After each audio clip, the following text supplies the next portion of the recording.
À ce moment-là, c'était vraiment la radicalisation lente dans le féminisme. Puis aussi, vu que je me suis beaucoup auto-sexualisée, je sais pas comment le dire, mais que moi-même, je me voyais comme un objet de désir pour les hommes. Et je me suis beaucoup perçue et mise dans cette position-là toute ma vie pour être sûre que je pouvais avoir tous les hommes que je voulais. J'ai fait l'inverse. Du coup, j'étais là, en fait, je suis qui si je suis pas belle? Je suis qui si j'ai pas des longs cheveux que les hommes adorent? Wow. Et du coup, je me suis rasé la tête, effectivement. Bienvenue au podcast Ton idée. Là où l'on parle de l'idée que tu te fais de ton identité. Aujourd'hui, au podcast Ton idée, on reçoit Laurie. Elle vient nous parler de son parcours identitaire. Elle est passée de fille qui voulait avoir l'attention des gars à féministe extrême jusqu'au nouvel âge pour se rendre compte que Jésus était la réponse. Tu veux pas manquer ça? Écoute bien. Allô Pascal! Salut André! Comment tu vas? Je vais très bien. Très bien! Très bien. Parce que déjà, on est dans la saison 3 bien entamée. J'aime tout ce qui se passe. Amen. Et on reçoit une invitée vraiment cool. Oui, trop cool. Trop cool. On la connaît pas les deux. Beaucoup. Non, pour de vrai, on peut pas s'astiner cette fois-ci pour savoir qui la connaît plus. Ouais, parce que normalement, Laurie, que je présente devant nous, on applaudit Laurie. Bienvenue à cet épisode du podcast Ton idée. C'est mieux quand c'est toi qui fais les harmonies. Merci, je vais prendre ça cette année. La tâche était trop lourde à porter. En tout cas, normalement, Laurie, on connaît bien nos invités. Ou moi, je connais un invité et André le connaît pas. Ou vice-versa. Vice-versa. Mais là, je suis trop heureuse parce qu'on va apprendre à te découvrir en même temps que ceux qui nous écoutent. Tous ensemble. Oui, tous ensemble. Nous, amis, vous. d'un cœur joyeux. Nous. Tous. Allô, Laurie. Comment tu vas? Bien, merci. Ouais, on est vraiment contente de te voir. Déjà, tu es enceinte. On fait un podcast avec ma soeur. C'est le deuxième podcast qu'on a à 4 personnes. C'est vrai. Parce que comme ma soeur est enceinte aussi. Oui. C'est incroyable. Écoute, on t'a invité aujourd'hui pour une raison particulière. En fait, quelqu'un nous a proposé ta présence. Marjolaine est une amie à toi. Je connais Marjolaine, oui. Marjolaine, pardon. Excuse-moi, Marjolaine. Je suis désolée, Marjolaine Duguay. Qui t'a proposé parce que il paraît, elle dit, je connais une fille qui a une histoire incroyable sur son parcours identitaire, justement. Oui, exact. Puis on a tout de suite dit oui parce qu'on a vu l'histoire, puis on s'est dit comme, quelle belle opportunité ici à ton idée, à Identité 103, de parler justement de ton parcours identitaire. Mais juste avant, de ce que je sais de toi, tu es une professeure de danse. Oui, pour les enfants, oui. Pour les enfants, c'est trop bien. Est-ce que tu peux juste te présenter un petit peu maintenant? T'es qui? Qu'est-ce que tu fais? T'es-tu mariée? J'imagine qu'il y a un enfant impliqué. Mais vas-y, explique-moi un peu qui t'es aujourd'hui, là, 2025. Ouais, du coup, moi, c'est Laurie. Oui. Et je viens de la Suisse. Oui. Et j'ai emménagé ici au Québec en avril 2024. Donc, ça fait pas si longtemps que je suis ici. Wow. Et c'était beaucoup de prières pour rencontrer des gens, trouver la bonne église, se faire des amis. Mais le Seigneur a répondu à toutes ces prières, donc je suis super reconnaissante d'avoir des contacts des gens ici. Et oui, je suis mariée depuis pas si longtemps non plus, c'était en juin de l'année dernière qu'on s'est mariés, donc en juin 2024. Donc à peine 6 mois de mariage. Wow. Et enceinte du coup de à peu près 6 mois. Félicitations pour ton arrivée, ton bébé et ta foi aussi, parce que tu es chrétienne depuis peu. Oui, c'est ça. Ouais. Chrétienne depuis peu. C'est encore un an, c'est de peu. Hein? Oui, on peut dire de peu. Mais Dieu est bon, Dieu est trop bon. Et justement, Dieu est tellement bon que j'ai envie qu'on rentre déjà dans ton histoire parce que je crois que tu auras beaucoup à nous dire. Le titre qu'on a pour ce podcast-là parle du féminisme. Féminisme. Pourquoi on a choisi ce titre-là pour toi, Laurie? Parce que du coup, j'étais féministe. Ah ouais, mais OK, certes. Ouais, OK, à quel point? Non. Raconte-nous un peu du début. Qu'est-ce qui t'a amené vers ce courant-là? Parce qu'on s'entend, t'étais pas juste légèrement féministe, comme on l'est tous un peu en tant que femme, avec nos droits et tout, mais t'étais allée pousser un peu les extrêmes, si je peux m'exprimer comme ça. C'est clair. Oui. OK. Revenons à la base. Laurie, petite enfant, toute jeune, comment elle évolue? Wow! Non, mais là, je prends mon café, là, puis je suis prête à écouter, là. Je vais aussi boire une gorgée avant de commencer. C'est ça. Hydrate-toi la gorge en attendant. Non, mais... Quand j'ai commencé. Commencer un enfant, voilà, je suis pas féministe quand je suis un enfant. Tu joues avec des camions roses ou des camions... Mais par contre, c'est sûr que c'était un petit peu difficile entre moi et mon père. OK. je pense que ça peut se retrouver assez, de façon assez commune dans la communauté féministe qu'il y ait des soucis du côté paternel. Sans dire que c'est la seule raison, mais c'en est une. Et puis pour moi, c'est sûr que c'était le cas dans le sens que j'ai beaucoup ressenti que j'étais pas assez aimée. Après, je pense que c'était pas du tout l'intention de mon père et c'est pas du tout pour le démoniser ou quoi que ce soit, surtout qu'on a une très belle relation maintenant, mais c'est vraiment, je pense qu'il était juste comme... Maladroit. Ouais, et puis indisponible aussi émotionnellement, puis lui traversait des choses aussi personnellement qui ont fait que c'était peut-être dur pour lui d'avoir de la patience avec moi, donc c'était juste beaucoup d'être vite en colère, puis moi, au fond, je le cherchais, j'en suis sûre aussi, donc j'avais ma part de responsabilité. En tant que petite fille, souvent, mais c'est ça, en pousse les gros, boutons. je voulais son attention, puis je savais pas trop comment faire, donc je le cherchais, puis après, lui, ça l'énervait, donc c'était beaucoup de conflits, et je sais que je me sentais, comme mal aimée, que mon père m'aime pas, et qu'il s'en fiche, qu'il est pas fier de moi, et puis qu'il y avait beaucoup de disputes assez explosives. Okay. Donc ça, c'est sûr que c'était pas facile. Puis je pense que ça a engendré beaucoup de soucis au niveau du fait que je cherchais de la validation chez d'autres hommes, du coup, vu que je trouvais pas la validation dont j'avais besoin chez mon papa. Et j'ai commencé à chercher ailleurs, comme partout, où il y avait du coup d'autres hommes. Et en fait, déjà très jeune, je disais des choses comme... Je suis amoureuse de tous les hommes du monde. Ou, oh, wow, OK, là, tu passes d'un extrême à l'autre avec ton féminisme. J'ai hâte de voir comment tu t'es rendue là. C'est ça, c'était comme j'avais besoin de la validation de tous... Masculine. Puis en fait, ça se manifestait de façon très claire où justement, je disais, j'aime tous les hommes du monde. Wow! Puis s'il y avait un étranger qui passait, qui nous demandait des directions quand on était en famille, puis j'étais très jeune, je pense... déjà à 6 ans. Wow. Puis après, l'étranger, il partait plus loin. Je disais, je suis amoureuse de lui. OK, fait que déjà, il y avait quelque chose de malsain quand même qui se développait. Oui, et je m'en rappelle de ce sentiment que j'avais quand il y avait juste des hommes qui comme venaient parler à la famille ou qui étaient là, où à chaque fois, c'était comme un idéal pour moi de... Wow, OK. Puis je pense quand je disais je suis amoureuse de cet homme, c'était plutôt plutôt d'une façon paternelle parce que à 6 ans, je savais pas ce que ça voulait dire. J'espère que tu n'étais pas amoureuse de monsieur. Mais non, mais c'est vrai que c'était comme ça. Puis aussi que je disais comme je vais trouver un autre papa. Je disais aussi des choses comme ça. Puis ça, je pense que c'était dur aussi pour mon père. Mais il y a eu des moments où j'étais comme lui, c'est mon papa maintenant. Donc, je cherchais vraiment... il est où, le papa? Faire remplir ce vide-là, justement. Ouais, à faire remplir ce vide. Est-ce que t'es enfant unique? Non, j'ai une sœur. Est-ce qu'elle a le même pattern un peu? Non. On valide. Non, elle a 3 ans de plus que moi, puis elle était beaucoup plus obéissante. OK. Et je pense que vraiment, c'était juste entre mon père et moi que c'était difficile. Ouais. Alors qu'avec ma sœur, vraiment, les conflits, c'était toujours entre lui et moi.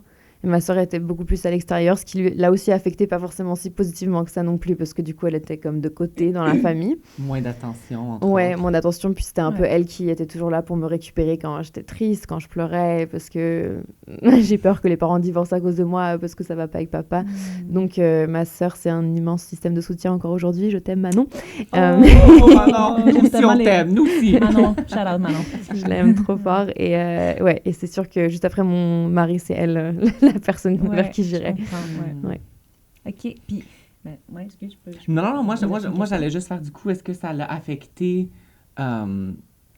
tes relations? Tu sais, mettons, tu as grandi, là, tu peux faire « Ah, je peux avoir un chum, je peux avoir un copain. » Est-ce que ça t'a affecté? Est-ce que tu as voulu... Tu sais, parce que souvent, on dit toujours que on veut le contraire de notre père, mais souvent, la réalité, c'est qu'on connaît juste ça. Donc, on trouve quelqu'un qui est comme ça.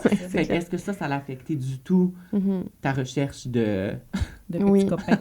Comment était la vie petit copain adolescente? Oui, je dirais que j'ai beaucoup cherché, que j'étais très, au fond, provocatrice aussi. Puis ça inquiétait aussi mes parents, surtout ma mère, qui essayait de me protéger en sachant que, il y a des hommes qui cherchent uniquement justement de profiter ou d'avoir des rapports sexuels et du coup elle était inquiète pour moi de ça, puis au fond elle avait raison, mais moi j'étais là, non, tu sais rien. Je dois faire une propre expérience. T'avais déjà côté-là rebelle, si t'en es venu à juste ce que t'es allé, on va parler tout à l'heure, mais t'avais déjà peut-être pour ça que ton père et toi ça fonctionnait pas, tu disais que ta sœur plus vieille était plus sage peut-être, toi tu voulais déjà peut-être un peu plus confronter. Moi j'étais super rebelle, c'est clair que comme... Je suis un peu confrontée, elle dit non, j'étais super rebelle. Ouais, non mais on dit souvent que c'est le le frère ou la sœur qui est plus âgé qui prépare comme la désobéissance pour celui qui est plus jeune. Puis en fait, c'était pas le cas. Donc, ma sœur, il y a plein de choses qu'elle a jamais demandé. Ou moi, après, je suis arrivée, j'étais là. Moi, je veux des talons. Moi, je veux du maquillage. Moi, je veux tout ça. Ma sœur, ça l'écoute, elle va faire ouais. Pareil avec ta sœur. Voilà. Et oui, donc c'est sûr qu'il y avait beaucoup de rébellion et que je voulais, paraître belle, attirer les hommes, avoir de l'attention.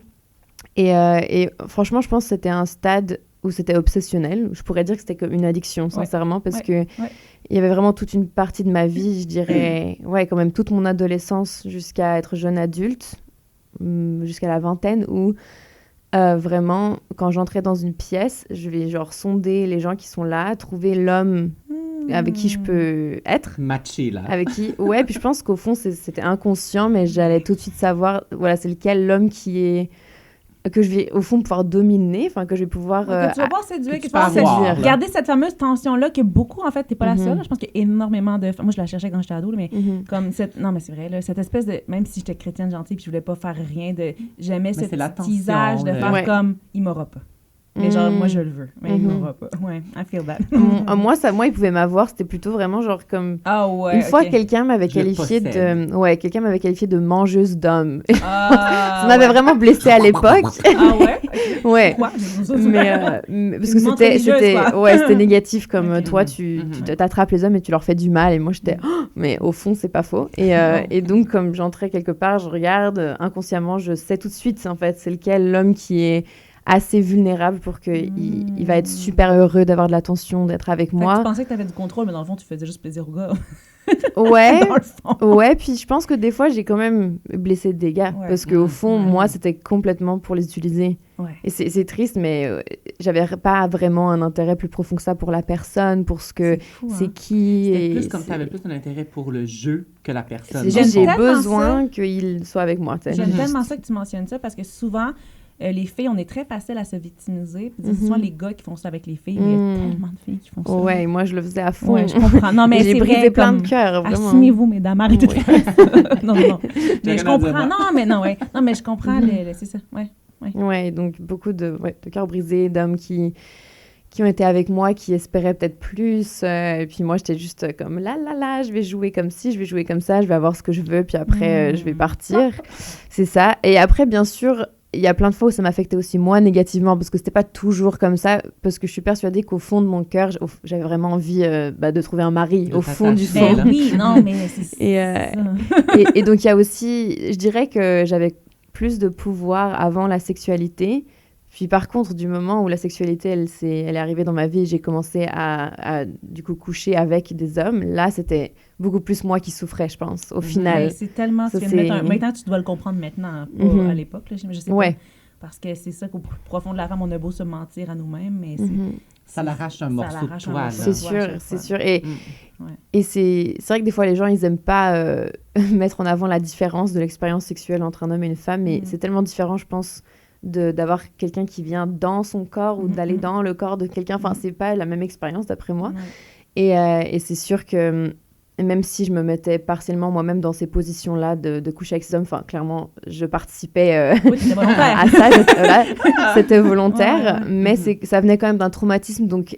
Il n'y a rien de sain là-dedans. Voilà, c'était volontaire et à la fois, à chaque fois, je ressortais de ça super blessée, détruite, comme on m'avait pris quelque chose, que en fait, j'ai pas reçu l'amour paternel que je cherche. Dans aucune de ces expériences, du coup, j'ai reçu l'amour paternel dont j'avais besoin, puisqu'à chaque fois, c'était comme... Ah, bon. C'est fini. Et puis, il y avait toute une phase où je me rappelle aussi... où j'avais quand même l'impression de vraiment voir l'autre personne. Quand j'allais coucher avec un homme, même si c'était un truc d'un soir ou d'une semaine ou peu importe, au fond, je m'attachais vraiment, en fait, très rapidement. Surtout une fois que le sexe est venu dans l'histoire. C'est très féminin, là, c'est ça. De vouloir ça après, là. Et donc, je me rappelle vraiment de comme regarder l'autre, ses yeux, son visage, de comme vouloir vraiment m'en rappeler, m'imprégner et tout. Puis du coup, quand moi, j'allais raconter ce qui s'est passé à quelqu'un, je racontais quand même comment j'avais compris que cette personne, elle était, comment cet homme, il est. Puis une fois, ça m'avait vraiment blessée parce que Après, quelqu'un d'autre m'avait dit, il m'a raconté aussi, puis il l'avait raconté comme d'une façon horrible, quoi. Genre, ouais, j'ai fait ça à cette blonde, un truc comme ça. Et c'est sûr que... c'est ce que tu dégageais, même si c'est pas ça que tu voulais. Tu voulais autre chose que tu dégageais, en fait, j'imagine. C'est ça, ouais. Wow, mais là, c'est ça. Comment... Laurie. Je prends mon café, je suis comme... Prends ton café, prenez une gorgée. Mon café est rendu très, très, très, très, très. Ça m'énerve, mais ça, c'est un détail. Comment te passer d'une fille qui voulait tant l'attention des hommes à une fille qui voulait juste... Rien savoir des hommes. Contre les hommes. Ouais, j'imagine qu'à force d'être blessée, ce serait la réponse facile, mais... Ben, c'est ça. Mais... qu'est-ce que c'est pas... Elle va nous répondre. Moi, j'ai hâte. What happened? What happened, girl? T'es devenu anglophone dans ce podcast-là. Je sais pas, c'est l'histoire qui me fait pas anglophone. Ben, j'étais quand même en recherche d'avoir des copains aussi, on va dire. J'étais pas que... je veux juste faire des trucs d'un soir. Au fond, non, j'étais plus intéressée par avoir des copains, mais c'est sûr que ça durait jamais, que c'était toujours compliqué. J'ai aussi toujours eu tendance à être dans des relations avec des hommes qui étaient des addicts, soit alcooliques ou bien... Une dépendance quelconque. Une dépendance, souvent à la drogue, et puis souvent qui étaient avec une basse estime d'eux-mêmes. Puis je pense que il y a des raisons qui sont parce que moi, j'avais la confiance et j'étais positive, donc c'est comme ça. C'est un merveilleux cocktail, hein? La personne qui veut de l'attention, la personne qui va bien du tout, voilà. C'est un beau cocktail. Là. Puis après, je pense qu'il y avait aussi le fait que je peux toujours dominer. Ouais. Voilà. Donc ça, c'est quand même... Tu prenais peut-être plus faible que toi. J'ai jamais été avec un homme où c'était pas moi qui étais en train de dominer la relation, donc ça, c'est aussi important. Ouais, puis ensuite, c'est une rupture, en fait, qui m'a vraiment brisé le cœur. Je dirais qu'il a été tremplin pour mon arrivée dans le féminisme, parce que ça m'a tellement blessée, ça m'a tellement déchirée que après ça, j'ai perdu la foi en les hommes, du coup. Parce qu'avant ça, je voulais toujours, comme j'ai dit, avoir un copain. Puis après cette rupture-là, je me rappelle vraiment d'avoir dit, en fait, tous les hommes, c'est des cons. C'est des cons. Et ils sont tous horribles. Et en fait, j'étais vraiment là, j'ai fini avec les hommes. J'en peux plus. Je suis arrivée au bout de tout l'effort que je peux mettre. Parce qu'en plus, vu qu'à chaque fois, c'était comme des hommes qui allaient pas bien, je savais déjà ça, donc j'essayais de faire attention d'être avec des hommes qui allaient bien. Puis cette relation-là, c'était comme la pire chose parce que je lui avais dit avant qu'on se mette ensemble, toutes les relations que j'avais été où les hommes allaient pas bien, que je pouvais pas juste être maman et la maman de l'homme et la copine et qu'au fond j'avais tellement envie d'un homme qui allait aussi prendre soin de moi, qui allait prendre des initiatives, qui allait jouer son rôle d'homme. Puis lui m'avait dit t'inquiète, c'est moi. Puis en fait c'était lui pendant quelques mois, puis après du jour au lendemain il m'a envoyé un message, en fait je sais pas qui je suis totalement perdue, je suis déprimée. C'était juste une performance tout le long et en fait faut qu'on se quitte. Et moi j'étais comme... Il pouvait plus performer là. Voilà. J'ai des Kleenex, oh non. Oh non. Ouais, et du coup moi c'était vraiment... J'étais là, non mais il n'y a plus d'espoir. J'en peux plus. Tu retournes toujours dans le même pattern. Tu penses avoir un peu la lumière. C'est ça. Et ça faisait des années que j'en étais consciente, donc c'était vraiment comme ça. Elle n'arrêtait pas de se répéter. Wow. J'en étais consciente. C'est ça le truc, tu devais virer folle. Ouais. Moi, dans ta tête, ça devait être clair. Ça devait être fou dans ta tête. Ah non, mais c'était fou. Merci d'être venue la chercher. Oui, merci, Jessie. Continue ton histoire. C'est clair. Et je trouve ça important juste de dire que le problème, je pense, c'était pas forcément les hommes avec qui j'étais, mais c'était aussi comment moi je percevais la situation. En fait, je mérite tellement mieux et je suis tellement une victime. Et au fond, de pas voir toutes les choses positives de la personne en face de moi, de pas voir qu'en fait, moi aussi, j'ai plein de problèmes, que j'ai plein de... Donc, au fond, ce que je comprends maintenant aussi avec Jésus, c'est que c'est pas forcément... Enfin, le résultat, c'est pas forcément de trouver, genre, l'homme parfait qui va performer tout le temps et qui va... C'est plutôt juste d'être là, en fait. Genre, Dieu va choisir la bonne personne pour moi et il l'a fait. Et cette personne, elle vient comme elle est. Et au fond, si je peux l'aider alors qu'elle est anxieuse, tant mieux. Et en fait, c'est au fond, ça fait partie de ma vie de servir l'autre et d'aider l'autre au lieu de voir ça comme c'est en train de me prendre quelque chose à moi et ça me saoule. Arrêter de se victimiser dans tout ça aussi. C'est de comprendre que c'est à nous d'être la meilleure personne pour l'autre. Amen. Je pense que tu as compris. Vas-y, moche-toi. Fait que là, on revient à cette rupture. Moi, je trouve ça juste comme, wow, le parallèle de quand tu avais 6 ans, j'aime tous les hommes. Non, je veux plus rien savoir des hommes. Donc là, si tu continues ton cheminement, vas-y, je prends du café. Moi, c'est ça. Après, j'ai aussi été influencée. Donc, à ce moment-là où je me suis fait quitter, j'ai dit j'en ai marre avec les hommes, plus jamais. Mon optique, c'était pas vraiment je déteste tous les hommes, pas encore. Non, c'est pas venu. Ça y est, c'est fini, je deviens féministe, je me rase la tête. Non, voilà, c'était comme c'était court comme processus, mais c'est quand même passé. T'avais le terreau fertile, mais c'était. C'est ça. Et en fait, à ce moment-là, j'étais très proche de deux filles, deux amies à moi qui, en fait, elle était en train de devenir très féministe. Elle était comme déjà. Puis elles se voyaient beaucoup les deux. Puis à la base, moi, je les voyais un peu moins. Puis j'ai commencé à les voir beaucoup. Et vraiment, ça m'a beaucoup influencée parce que du coup, elle me disait, mais repense à tout ce que tu as vécu avec ces hommes. Repense à tout ce qu'ils t'ont fait. Comment ça c'est la petite voix, là, qui... Et que, en fait... et que tout ce que tu as vécu, au fond, c'était des viols, et que tout ce que tu as vécu, c'était des abus, et que tout... Enfin, donc, c'était très extrême dans une revisitation de ce que j'ai vécu. Mais il n'y a rien de pire que tout se rappeler tout ça, là. Ouais, et d'un autre côté, c'est sûr que ça m'a révélé le fait que c'était effectivement traumatisant sur plein d'aspects. Ouais. Mais c'est vrai que c'était presque comme de trop analyser quelque chose qui, au fond... Enfin, dans le sens que je pense qu'on avait les deux départs de responsabilité, c'est comme ça. Alors que là, c'était vraiment rentrer dans le discours de... En fait, t'es qu'une pauvre victime et t'as jamais rien fait, tu vois. Ça n'a jamais été ta faute. Parce qu'à la base, c'est la faute de ton père. Et ensuite, c'est la faute de tous les hommes que t'as croisés. Et ensuite, c'est la faute de tous les hommes qui ont été d'accord de coucher avec toi. Enfin, donc, c'était vraiment comme revoir toute ma vie, mais avec une perspective d'être vraiment une victime du patriarcat. Mais c'est tellement le contraire du féminisme dans ma tête. Une femme devrait prendre ses responsabilités, mais genre pas de victimité. Tu comprends? C'est ça. Tu me sens être féministe, c'est de dire je suis capable de prendre mes responsabilités, de penser par moi-même. Et là, on vient de te dire que dans le fond, tout ce que tu as fait, c'était toute la faute des hommes et toi, tu n'as rien à voir avec ça. Remets-toi pas en question, en fait. Ouais, c'est sûr. Après, je pense que ça dépend peut-être des pans féministes ou des gens. Mais moi, ce qui s'est passé, c'était ça. Puis du coup, ça m'a fait comme ressortir une de ces colères. Mais très bien. mais du coup, j'étais tellement en colère. Je pense que c'est la phase de ma vie où j'étais le plus en colère. Puis aussi de la colère contre mon père. J'ai écrit des textes horribles. Je pourrais jamais les relire ou les assumer aujourd'hui, quoi, parce que c'était comme des textes de... On en a un ici.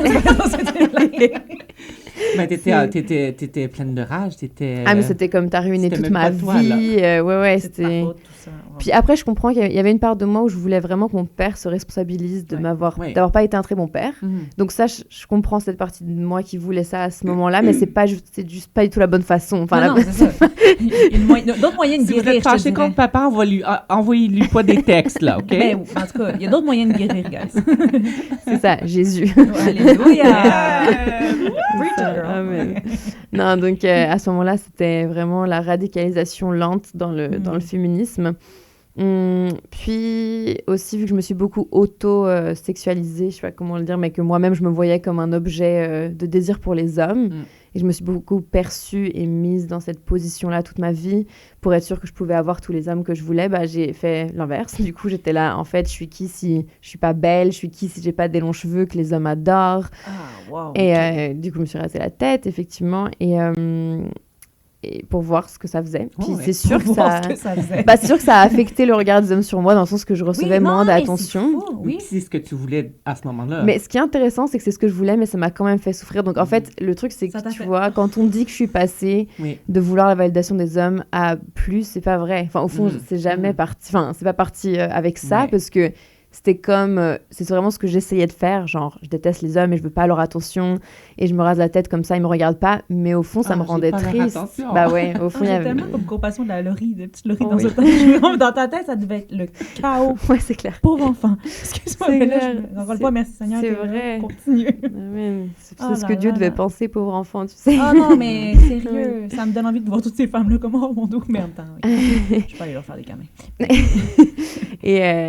Oui, et du coup, c'était vraiment ça comme maintenant, je suis tellement libérée parce qu'il n'y a plus d'hommes dans ma vie. Mais au fond, en fait, c'était pas une libération parce que j'étais quand même obsédée constamment avec à quel point je détestais les hommes. Donc, et ça m'a vraiment marquée parce que j'habitais avec des féministes. Et puis, on avait souvent des gens qui venaient pour nous interviewer. Parce qu'on faisait partie d'un groupe féministe vraiment actif. Rendu là, t'étais dans un groupe qui est justement actif, organisé, en fait. T'étais pas juste féministe chez toi dans ton salon à faire des podcasts. T'étais vraiment organisée. Organisée, oui. On faisait des actions, on faisait des trucs... Concrètes.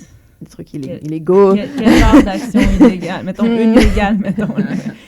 Genre, tu sais, mettre des affiches sur les murs la nuit, des trucs comme ça, des slogans choquants, est-ce qu'on tu voit vois. aux nouvelles, peut-être, dans ce genre-là? Ou... Je sais pas si ça passe vraiment aux nouvelles, mais... Ouais, ben en Europe, nous, on voit ça de loin. Ouais. Mais il y en a comme... Maintenant, il y en a ici, mais comme des mouvements organisés, quoi. Ouais, on faisait des manifestations, tu Ok. vois, on allait faire des actions aussi à moitié nues dans la rue. Ok, c'est ça. T'étais pas juste fâché dans ton salon. Dans le sens, c'était juste pour choquer. Ouais, totalement, c'était provocateur. Pour choquer. Après, ma perception à l'époque, c'était pas ça. C'était comme je suis en train d'amener la vérité. Ben oui, t'es en train de défendre la justice. C'est ça. Et puis du coup, vu que je suis assez charismatique, la posture dans laquelle j'étais, c'était aussi celle de leaduse assez rapidement. Ok. Donc, des fois, je faisais des discours, je prenais le micro, j'étais comme vraiment en train de... Tout ça en Suisse? Ouais, tout ça en Suisse, de rallier les gens par la douleur commune, en fait. C'est ça qui est intéressant. C'est comme tu rallies tout le monde par la rage et la douleur. Et du coup, les gens se sentent très proches les uns des autres et sont là. Mais ouais, on est tous des victimes. Ouais. T'avais quel âge dans ce temps? Environ 20... Attends, là, j'ai quel âge? J'ai 27, 23 OK. 24, 23, ouais. Ça fait vraiment quand même pas longtemps. Non, ça fait pas longtemps. Ça s'est passé tout sur assez vite. C'est comme j'ai passé 1 an et demi ou 2 ans dans chaque phase, tu vois. C'est comme chou. Ça fait 1 an, 2 ans. C'est ça. Mais là, je vais rester avec Jésus. Je ne pars pas. Non, il y aura d'autres étapes, tu vas voir. Ça va être génial. J'en suis sûre. Des belles étapes. J'en suis sûre. Donc, c'était ça, de vraiment être leaduse là-dedans. On avait tout le temps des réunions de comment est-ce qu'on peut aller plus loin que le patriarcat, qu'est-ce qu'on peut faire pour aider les femmes. Et il y avait beaucoup de choses qu'on faisait aussi pour aider des femmes, pas pour dire que tout ce qu'on faisait, c'était une pure rébellion et pas bon. Il y avait beaucoup de choses qui étaient positives. J'imagine, il y a de quoi qui vous rallie. Bien sûr. Oui, et qui étaient bonnes, et de laisser la place aux femmes pour exprimer ce qu'elles ont vécu quand elles ont vécu des viols ou bien des gens qui ont vécu de l'inceste ou des choses comme ça. Donc, c'est sûr qu'on faisait des espaces aussi pour ça, qu'on essayait de les soutenir. Puis tout ça, on le faisait gratuitement parce que c'était juste un mouvement. Tu travaillais dans ce temps-là ou tu étais vraiment dédiée à ça? Non, là, je travaillais aussi en même temps avec mes 7 jobs droite à Ah gauche. oui, ça dit tout à l'heure. C'est ça, encore avec les enfants, toujours avec les enfants.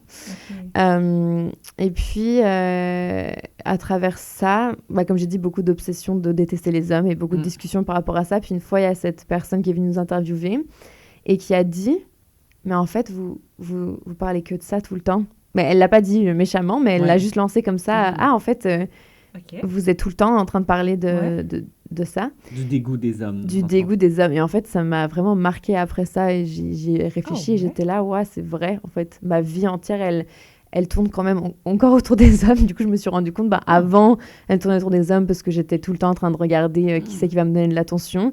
Et maintenant, ça tourne autour des hommes parce que je regarde tout le temps... ils sont tous horribles, je les déteste. Toute ta vie, c'est ça, en fonction du regard de l'homme sur toi, peu importe comment il est, c'est ça. Ouais, puis l'hyper-réactivité aussi, elle s'est développée fort, dans le sens que des choses que maintenant je remarquerais même pas, parce que je me sens en sécurité dans mon identité de femme grâce au Seigneur. Et avant, c'était comme, tu vois, si un homme passe et me frôle, en fait, vraiment, j'avais des réactions dans mon corps d'anxiété, comme si je venais me faire agresser. Et c'était réel. On te le rend légitime, on te le rend vrai. Et du coup, en fait, je voyais comme tous les hommes, je les voyais vraiment comme, en fait, c'est tous des violeurs, c'est tous des hommes qui, tu vois, qui peut-être font du mal à leurs copines, c'est tous des hommes qui savent pas ce que c'est le consentement, c'est tous des gens qui veulent, tu sais, qui sont vraiment méchants, tu vois. Puis quand tu perçois tous les hommes comme ça, tu te sens jamais bien parce qu'il y a des hommes partout. Non, mais encore une fois, j'ai pitié pour ton cerveau à l'instant-là. Ouais, c'était dur. Et donc, j'avais réellement des réactions, tu sais, des fois, je rentrais, je pleurais, j'étais en mode, ce mec, il a regardé comme ça, il a fait ça, alors qu'au fond, aujourd'hui, j'en sais rien. Genre, ce que cet homme, c'était son intention ou ce que, tu vois. Mais vraiment, à cette époque-là, je le vivais comme je me suis fait agresser. C'est du harcèlement de rue. Ouais, exactement. Ce genre de choses où j'étais vraiment là, comment est-ce qu'il ose, ça me faisait pleurer, c'était dur, oui. Cette femme-là, ou je sais pas si c'est une femme, là. J'imagine que c'est une femme qui venait vous interviewer pour un homme, là. Oui, c'était une femme. Ça ferait plus de sens. Oui, c'est ça. Qui a dit cette phrase-là, justement, là, t'as déclenche, mais là, qu'est-ce qui se passe? Je t'ai dit que t'as commencé à changer. Fait que là, dans ce temps-là, est-ce que tu disais, mais là, clairement, je suis aux femmes, clairement... Est-ce que c'était quelque chose qui te passait par les idées? Est-ce que c'était quelque chose... Non, pendant toute cette période-là, je m'identifiais comme lesbienne, ouais. Parce que tu veux rien savoir des hommes, donc tu veux pas après, je reconnaissais que j'avais de l'attirance physique pour les hommes, du coup, je m'identifiais comme lesbienne politique. Dans le sens, c'était un choix politique. Oh, wow! OK. Ouais. J'avais Comme- entendu comme- ça. Ouais. Wow. Tu peux t'expliquer dans le sens, c'est comme mon corps me dit autrement, mais genre, moi, je décide Ouais, dans ma tête c'est ça. que... C'était une décision. Ouais, après, j'étais aussi attirée dans mon corps par des femmes, donc Ok. c'était pas comme si je me forçais. OK. Mais c'est sûr que j'ai toujours été attirée Mais si par tu les hommes cherches, aussi. Ça se développe, ça va arriver. Là. Je veux dire, si tu Voilà. veux ça, Mais du coup, c'était un choix et c'est un mouvement que tu peux chercher, trouver de Mhm. ça, le lesbianisme politique, où en fait, Oh, c'est... ouais, c'est vraiment Ouais, un mouvement. c'est vraiment un mouvement, c'est que tu reconnais que T'as tu as de pas l'attirance besoin. pour les deux, mais que tu fais ce choix dans ta tête. pas En fait, besoin je vais... d'hommes, en fait. Donc, Voilà, j'ai pas besoin d'hommes et je vais que être Voilà. avec des femmes parce que je boycotte les hommes. C'est vraiment un Ouais. boycott de Wow. relations hétérosexuelles. Aussi parce que tu veux promouvoir l'homosexualité, parce que tu veux La liberté. ouais, la montrer que c'est ça qui est mieux. Dans le fond, ou- il y a juste les hommes gays avec qui t'es bien, parce que dans le fond, ils te parlent pas. Oh, mais même ça, non, j'étais tellement radicale que... Wow. Non, parce que les hommes gays, ça restait des hommes. Puis les hommes gays, après, on disait, ben, ils utilisent d'être gays pour venir proche de toi, pour... OK, c'est Ouais, bon. ouais, Wow. c'était- ça. Je suis essoufflée pour toi. C'est sûr, c'était beaucoup de flippettes dans ma tête. C'est comme... Ouais, flippette, c'est le mot. Flippette, Oui. j'aime ça. Flippette. Le mot Du jour. du jour ou de l'épisode. Flippette. Flippette.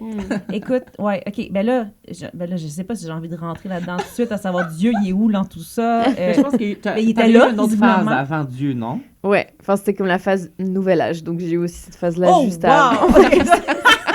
Vraiment tous les... C'est vrai! OK, femme qui a dit ça, Un autre 2 ans sûrement, parce que tu avais dit que c'était 2 ans par phase. un an et demi max. J'écoute, Oui, oui, oui, j'écoute. c'est ça. Fais le suivi. C'est ça. Donc, la femme dit ça, en général, ça te vient t'interpeller. Mhm. T'as envie de sortir un peu de ça parce que tu réalises Ouais, pas de je sens. réalise ça et je réalise aussi qu'il y a énormément de toxicité dans le groupe féministe aussi. suis Je me contente que rends tu l'aies compte, réalisé. ouais, que d'un coup, je me Vraiment. rends compte, en fait, il y a des gens dans le groupe qui sont hyper dominants, qui sont hyper manipulateurs. Mhm, mhm, Du coup, mhm. je suis là, en fait, c'est ça que j'arrête pas d'accuser les hommes d'être, mais il y a plein de femmes qui sont de la même chose dans le groupe même, tu vois. Et du coup, je me suis dit, je me sens drôle, super... ouais, c'est un peu les deux, ouais. Je me dis, je me sens dominée, puis pas en sécurité avec des femmes qui sont dans le groupe. Enfin bref, du coup, je me disais, Wow. c'est bizarre. Mhm. Puis surtout, je me rendais compte que c'était tellement émotionnel. Tu vois, Mm. j'étais vraiment là, ouais, en fait, on est tous ici tellement émotionnel, tout le temps en colère, tout le temps, et c'est pas ça aujourd'hui, nanana. Puis tu sais, c'est tellement de négativité. Je me disais, là, en fait, j'en ai marre, j'en peux plus, tu sais. C'est si négatif. Puis surtout, moi, j'avais des opinions différentes du groupe féministe OK. sur certains aspects politiques. Par exemple, la prostitution, le groupe où j'étais était pro Ben oui, j'imagine. travail du sexe, alors que moi, ça, je l'ai jamais été. Puis typiquement, je me rendais compte que j'avais pas l'espace de pas être d'accord. Et pour moi, ça, c'était Wow. comme un gros... où en fait, du coup, je me suis dit, mais c'est comme une sorte de mini-dictature, tu vois. Ben oui, J'étais ben là, oui, en ben fait, oui. j'ai peur de dire Ben que oui. je suis pas d'accord sur ce point-là, parce que je sais que je vais me faire mais rentrer dedans comme Mhm. jamais. Et en fait, ce sera pas une conversation qui sera... Amicale ou, ouais, puis qui sera saine, où en fait, on sera en train Cohérent, puis simple, de débattre ouais. et tout. En fait, ça va venir chercher par les émotions et par, tu sais, comment Ouais. oses-tu et va être que ça va être Vu que agressif, tout- en fait. Tout est fait Tout est à par fleur la de peau rage. aussi, Mhm. c'est ça. Dès comme- qu'il y a voilà. de La rage colère, embarque, la là. colère C'est est ça. le motif de tout. Ça va bien. Du coup, j'étais persuadée que j'allais être rencontrée avec de l'agressivité. Mhm. Et donc, j'étais là, OK, en fait, c'est pas cool. Moi, je suis pas d'accord. Et j'étais vraiment pas d'accord. Puis c'était dur pour moi de voir toutes les autres filles faire des actions pour soutenir le travail du sexe, alors que moi, mon opinion était tellement autre. Puis je me disais, non, mais en fait, au fond, pourquoi je suis là? Parce que je suis pas d'accord. Et j'ai pas le droit d'être pas d'accord. Ou j'ose même pas dire que je suis pas d'accord. Et je me sens donc pas en sécurité dans ce groupe-là qui est censé être ma sororité, tu sais, mes best friends, tout ça. C'était ça, les amis qui sont pas dans ce groupe. Ouais. Donc c'est ça, donc ça c'était comme un gros breaking point Mm. pour moi. Puis Mm. là j'ai arrêté de faire partie du groupe et j'ai commencé à être plus intéressée par la spiritualité alors que j'ai été vraiment éduquée complètement athée, scientifique. Puis d'ailleurs en fait dans le groupe féministe il y avait déjà de la spiritualité mais nouvel âge. Donc il y avait des personnes qui étaient genre l'astrologie c'est trop cool, les cartes de tarot, les cristaux. Après c'était très léger mais il y Ouais. avait quand même cette Mhm. tendance-là. Puis moi j'étais vraiment là. C'est ridicule, vraiment. Madame Science. J'étais là, c'est n'importe quoi. J'étais très. T'étais dans les opposés, hein? résistance. T'étais très... Ouais. oui, non. Oui, c'est sûr. C'est incroyable. C'est comme Ouais, radicalement les ouais. Ouais, les c'est opposés. vrai, c'est vrai. Donc j'étais super contre. Je voyais pas le but. Puis après, j'ai eu une relation avec un homme qui était aussi plutôt nouvel âge. Puis avec lui, j'étais plus ok. Je voyais comme des choses positives. Mhm. Des Des ouvertures. ouvertures, après, bon, lui, c'était pas du tout comme si c'était quelqu'un qui allait bien ou qui était comme une bonne influence. Il était aussi addict. Enfin, mais juste, je voyais de l'influence du nouvel âge sur sa vie à lui. Puis, ça a commencé à m'impacter positivement. Parce que dans le nouvel âge, il y a quand même beaucoup l'idée de rester silencieux, d'entendre l'autre, de la méditation, de l'acceptation, le pardon. Mais là, ça vient complètement à l'opposé justement de cette rage, de cette agressivité-là. Quand tu vas dans un plus paisible, ça fait du bien, c'est réfléchi, ça fait du bien, entre guillemets, là, pour ceux qui n'ont pas vu les guillemets. C'est ça, puis vu que je ne suis pas sortie avec des hommes pendant ces 2 ans, mais que vers la fin, quand je partais du groupe, je suis sortie avec un homme, je pense que ça m'a aussi adoucie. Parce que du coup, j'étais là, oui, en fait, j'aime cet homme beaucoup, puis c'est un homme. du coup, ça donne que... voilà, ça donne que je devais aussi m'adoucir par rapport à ma perception. Et de là est venu un intérêt pour la spiritualité et pour, comme tu dis, surtout, qui suis-je, en fait? C'est la grande question, mais en fait, je suis qui, en dehors de tous ces trucs-là? C'est ce que t'as vécu, là. C'est ce que j'ai vécu. C'est quoi les flip-flops dans la tête, le mot? C'est quoi le mot? Flippette. Les flippettes. Flippette. On tous ces flippettes. Et je me disais qu'il fallait vraiment que je me soigne. Donc là, il y avait vraiment comme l'idée que, ah oui, j'ai vraiment un problème avec les hommes. Et en fait, vaut mieux que je prenne, moi, la responsabilité, au lieu de toujours pointer du doigt sur l'autre, et que je me soigne et que ça se répare. Et une autre chose importante aussi, c'est qu'à ce moment-là, le fait d'être une femme, c'était aussi horrible. Genre, je le vivais très mal, le fait d'être une femme. Parce que je le vivais comme... Je peux que être en train de vivre des choses horribles si je suis une femme dans un corps de femme. Et donc, j'essayais aussi énormément d'enlever le fait que je ressemblais à une femme, donc dans le sens que je me suis rasé la tête et que je m'habillais de façon très, très masculine. Et c'est comme j'ai développé un tel dégoût d'être une femme que j'étais incapable de porter une robe. Donc, c'était pas comme je porte des robes puis des fois je suis tomboy. C'était vraiment, je peux plus porter des choses féminines parce que dès que je me vois porter des choses féminines, ça me rappelle toutes ces expériences à l'époque où j'utilisais ça pour séduire les hommes, où j'ai vécu des relations sexuelles qui étaient... au fond traumatisante. Donc, j'avais un immense rejet de la féminité. Et là, je suis partie au Costa Rica en quête spirituelle. Qui suis-je? Et là-bas, je suis arrivée dans une communauté spirituelle Nouvel Âge. Et je me suis installée là-bas. Et donc, j'ai aussi été logiquement super influencée par être là-bas. Par ce mouvement-là. Donc, un peu tous les trucs classiques. Enfin, je suis arrivée là-bas. Après, j'ai commencé à faire tous les trucs, les cristaux, les cartes de tarot, l'astrologie pas trop, mais voilà, de souvent faire des cercles, chanter des mantras. Du coup, j'ai beaucoup prié et puis chanté à des dieux, mais au fond, je savais même pas trop qui c'était. Genre, j'étais pas trop du genre à m'informer à fond et à être là, c'est qui Shiva, c'est qui Shakti. Pour ceux qui savent pas, c'est comme des dieux hindous. Mais pourtant, je chantais quand même toutes ces chansons sur ça. Puis ce que je remarquais surtout, c'était on est une communauté, on vient ensemble, on chante. Puis juste pour dire aussi, il y a tellement de similarités avec la chrétienté que c'est comme... Ça semble sain. Il y a des choses. Ça, il y a plein de choses qui au fond, effectivement, c'est comme ça te connecte à Dieu. Involontairement. Ça te connecte au spirituel. Au spirituel, surtout. Je pense que c'est ça. Mais c'est une étape de passer de athée à déjà... Je connais plusieurs autres histoires de témoignages que ça s'est fait ça. Des gens qui se sont intéressés au spirituel, puis ça les a amenés à Dieu. Parce que déjà, si tu connais pas, ça t'a ouvert à quelque chose. C'est ça. Puis j'ai vécu des trucs super naturels. Donc logiquement, après ça, j'étais... C'est qu'il y a quelque chose ça fait de sens, c'est normal. Je me disais, il y a autre chose, c'est sûr. Après, pendant tout ce temps-là, c'était pas... très clair ce que c'était, tu vois. Moi, j'étais là, souvent les gens dans le Nouvel Âge, ils vont dire c'est l'univers. Enfin, ça, c'est comme pas précis. Genre, Dieu, c'est pas quelqu'un, c'est pas Jésus. Tant que c'est mère nature. C'est juste, c'est mère nature, mais c'est aussi la déesse de l'eau et c'est aussi ça. Puis, du coup, c'est vrai que à ce temps-là, j'ai commencé à prier, mais j'avais comme une autel avec plein de trucs dessus. Ça aussi, le fait que ce soit autant matérialiste, je trouve que... aujourd'hui, je trouve que ça va comme en clash avec Dieu, parce que ce qui est beau avec la chrétienté, c'est qu'en fait, il n'y a besoin de rien. Genre, juste Dieu, il est là. Et la bouche. Ça, tu lui parles, puis après, la Bible, tu peux la trouver gratuitement partout. Voilà, alors que dans le Nouvel Âge, c'est comme tous ces objets qui vont te soigner, qui vont t'élever spirituellement. Il faut travailler dur pour s'élever, genre, constamment. C'est souvent quand même dispendieux, là, toutes ces choses-là, toutes ces... Ouais, et puis c'est vraiment cette idée que, genre, à travers le travail spirituel, tu t'élèves alors que la Bible, elle dit l'inverse tout le temps, en fait. Abaisse-toi, puis moi, je vais t'élever. Exactement, puis c'est ça, puis surtout que c'est pas à travers ton travail, c'est pas à travers tes bonnes actions, c'est à travers ta foi en Jésus, c'est tout. Jésus, il a déjà tout fait sur la croix. Et donc, dans le Nouvel Âge, il y a vraiment cette idée que on est des Jésus, tu vois, genre les gens, ils sont là. On est des mini-dieux, en fait. On est des mini-dieux, puis on est vraiment censé...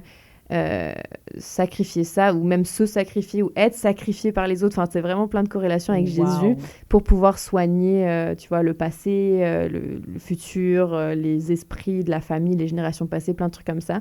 Donc tu es tout le temps en train d'être là, en train de faire du travail spirituel, puis après être là, j'ai fait ça, t'as un mérite. Je suis tellement fière de moi-même, j'ai trop géré parce que je viens de soigner tout le monde. C'est extrêmement autocentré, mais vu que c'est spiritualisé, c'est vraiment dur de le voir. Donc, franchement, c'est vraiment c'est vraiment un bad trip parce que les gens qui sont dedans, ils sont vraiment... Puis moi, pareil, quand j'étais dedans, ils sont vraiment persuadés que t'es vraiment dans la phase de ta vie où t'es le moins autocentré, où t'es le plus dans le service, le plus en train de donner, mais au fond, c'est pas vrai. C'est vraiment... Tu penses que t'es en train de te recentrer au toi intérieur et puis, tu sais, cette espèce de... De retrouver qui t'es supposé l'original. C'est ça, c'est ça, le toi original. Et donc, oui, pendant cette phase, je suis devenue... Faut que je boive de l'eau. Vas-y. Toi, André, ça va bien? Comment tu te sens, André, à date, histoire? Moi, je suis bon. Moi, je suis comme... Ouais, Dieu est trop bon.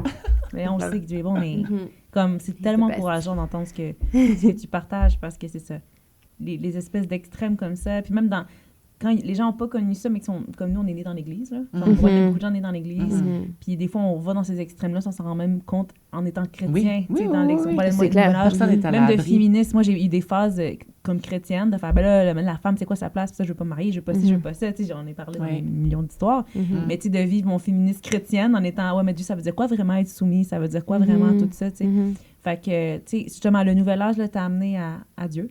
J'imagine. C'est vraiment ça qui s'est passé. Il est venu me sauver du nouvel âge, je dirais plutôt. Ben cette ouverture, en fait, je pense que le Saint-Esprit a profité de l'ouverture pour venir te chercher. C'est ça. Ouais. C'est clair qu'il y avait beaucoup d'ouverture, mais il y a tellement d'histoires genre que j'ai vécues dans le nouvel âge que j'ai pas le temps de raconter. On fera une autre saison. Mais à travers ça, j'ai aussi vécu vraiment de l'oppression spirituelle et je dirais même de la possession démoniaque, personnellement, dans mon histoire à moi. Avec tout ce que tu laissais rentrer, j'imagine que... Donc, il y a sûrement des moins bonnes choses qui ont rentré aussi, là. C'est ça, non, j'étais possédée vraiment par un démon, tu vois. Nice. C'est comme ça que moi, je l'interprète maintenant, ce qui s'est passé, à travers des cérémonies où tu prends des plantes médicinales, mais c'est de la drogue. Et puis là, c'est un bad trip. Puis genre de ayahuasca et compagnie. Bah voilà, ayahuasca, c'est ça, ouais. Puis c'est justement censé être super spirituel que tu prends de l'ayahuasca. Donc en plus, tu fais des prières, tu vois, où t'es là, montre-moi, tu vois, tu parles à cet esprit. C'est le truc que tu sais tu pas c'est quoi. Puis que tu vis plein de bad trips, c'est ça? Ouais. Je vais pas me mettre ça sur. Enfin, il y a tellement d'effets qui peuvent se passer, mais... Ça dépend de la personne. Ça dépend, mais c'est vraiment... C'est quand même vraiment une prière de genre... Bah, après, c'est une bonne intention, tu vois, mais... Genre, Satan, il s'en fout. C'est masqué par quelque chose que l'air lumière. Quelque chose que l'air... Comme la Bible, elle dit. D'attrayant, quelque chose que l'air... oui, c'est ça. C'est ça. Donc, ça a l'air attrayant.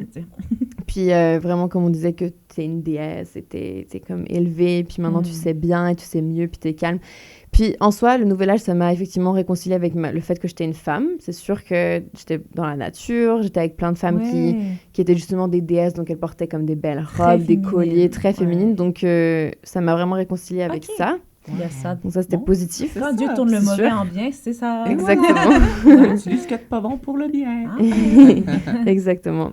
Et puis, ensuite, je suis rentrée en Suisse pour quelques mois. Puis là, c'était vraiment dur entre moi et puis ma meilleure amie, mon ex-meilleure amie, qui maintenant, j'ai plus de contact avec elle. Mais à ce moment-là, c'est sûr que elle était là, je sais pas qui t'es. Elle me disait, t'as l'air vide, t'as l'air... Wow! C'était vraiment... C'était elle qui était dans le féministe avec toi? Oui, okay. C'était elle. Mais en fait, juste avant que je rentre à Genève, c'est là que j'ai rencontré Jésus pour la première fois. Donc, c'est quand même le plus important de dire ça. En passant, j'ai rencontré mon ami. Un peu là. Oui, pardon. Mais c'est juste avant de rentrer, en fait, j'ai eu une expérience transcendante avec Jésus où je suis juste allée dans une église catholique et puis il y avait une immense statue de Jésus sur la croix. Et j'ai vraiment senti son appel en étant là dans cette église où j'ai juste senti comme une énergie intense de la statue, quoi, qui m'appelait vers lui, comme s'il m'appelait pour rentrer à la maison, comme s'il disait mon nom. Et les mouchoirs. Et bon, en saison 3, on pleure pas. Excuse-moi. Non, c'est bon. Et ça m'a vraiment impactée parce que je ressentais que c'était une paix qui était différente des autres paix que j'ai reçues à travers tous les autres rituels. Parce qu'au fond, le fait de ressentir genre le nirvana, c'est assez commun quand t'es dans le nouvel âge. Mais là, c'était pas justement un nirvana complètement, tu sais, en dehors du monde, tripé. C'était simple, c'est ça. Et c'était simple et humble et juste doux. Ça va me faire pleurer aussi, moi. Et c'est bon. Merci, le gars là au cas où. Oh non, c'est beau! Ouais, c'était vraiment, c'est vraiment l'énergie du Seigneur, quoi. Et je me suis dit, ouais, et ça m'a vraiment marqué. Puis je me suis dit, je veux savoir tout sur Jésus maintenant. J'étais super intriguée. T'es pas du tout intense comme personne. C'est incroyable. Excuse-moi, je ramène ça. Non, en même temps, je la ressens tellement douce dans son intensité, tu sais. Ah, t'es bonne. Vas-y, continue. Et donc, je me dis, je veux savoir plus sur Jésus parce que ça m'intrigue. Après, à ce moment-là, moi, je me dis, ben, Jésus, dans le Nouvel Âge, les gens acceptent Jésus aussi comme étant un ascended master, voilà, un prof, un autre, voilà, un prophète, voilà. Une belle figure. Donc, en soi, moi, c'était plutôt, je me disais, ben, trop bien, il faut que Jésus, là, il a un message pour moi en ce moment, mais ça voulait pas forcément dire plus que ça pour moi à la base. Puis, si tu savais. C'est ça. Après, j'ai compris, tu vois. Je sais que c'était... Qu'est-ce qui s'est passé?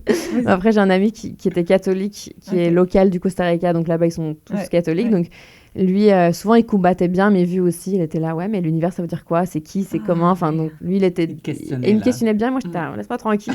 Il me disait, est-ce qui a créé, du coup, l'univers? Si c'est l'univers qui a créé l'univers. Et j'étais, laisse-moi tranquille. Et du coup, lui, il m'a fait écouter une musique de louange. Et en fait, ma connexion à la musique, elle est très profonde et je suis musicienne comme toi. Je fais de la musique, voilà. Et là, vraiment, genre, il m'a fait jouer Oceans de Hillsong. Et j'étais couchée sur ses genoux et là, ça m'a frappée. Pour la première fois de ma vie, j'entends une chanson d'amour, mais qui est pas pour quelqu'un. Genre, elle est pour quelqu'un, mais c'est pour le Seigneur. Et ça m'a marquée et j'étais vraiment chamboulée de partout parce que j'étais là, mais comment c'est possible de sentir autant d'amour tout, déjà la chanson elle est juste totalement l'Esprit Saint est là, mais je me disais ça des frissons partout, mais c'est vraiment comme la dévotion et cet amour qui est pas par rapport à soi-même, c'est tout par rapport à Dieu. Ça, c'est tout pour dire Dieu, t'es génial, Dieu, t'es bon, Dieu, je t'aime. C'est lui. Et c'est ça, et ça m'a tellement marqué, et ça m'a fait pleurer. Et j'étais vraiment là, mais c'est quoi c'est quoi ça? Tu veux tout savoir. Qu'est-ce qui s'est passé? Dis-nous, Laurie, c'est quoi ça? Dis-nous, Laurie. Et après il est parti, je suis rentrée dans ma maison, j'étais comme, il faut que j'écoute plus de chansons de louange. Donc là, je cherche juste Hillsong, d'autres chansons. Et je commence à écouter les chansons et vraiment, je me suis comme effondrée par terre en repentance. Alors que j'y croyais même pas en la repentance à ce moment-là. Ça voulait rien dire, tu vois. J'étais en mode... ça voulait rien dire. Et vraiment, je peux pas le décrire différemment que Dieu, sa présence était dans ma maison. C'est comme si d'un coup, c'était genre... Et Dieu, il est arrivé dans ma maison comme ça et c'est pour ça que je suis tombée... On dit souvent en anglais « face on the floor ». Voilà. Je suis vraiment tombée par terre. Et vraiment, je l'ai pas vu, c'était pas une expérience genre j'ai vu Dieu, mais c'est tellement proche parce que je savais, puis je savais que c'était Jésus en fait, et surtout je savais que Jésus c'était Dieu. Ça c'était le moment où vraiment c'était comme la révélation pure et dure, Jésus est Dieu.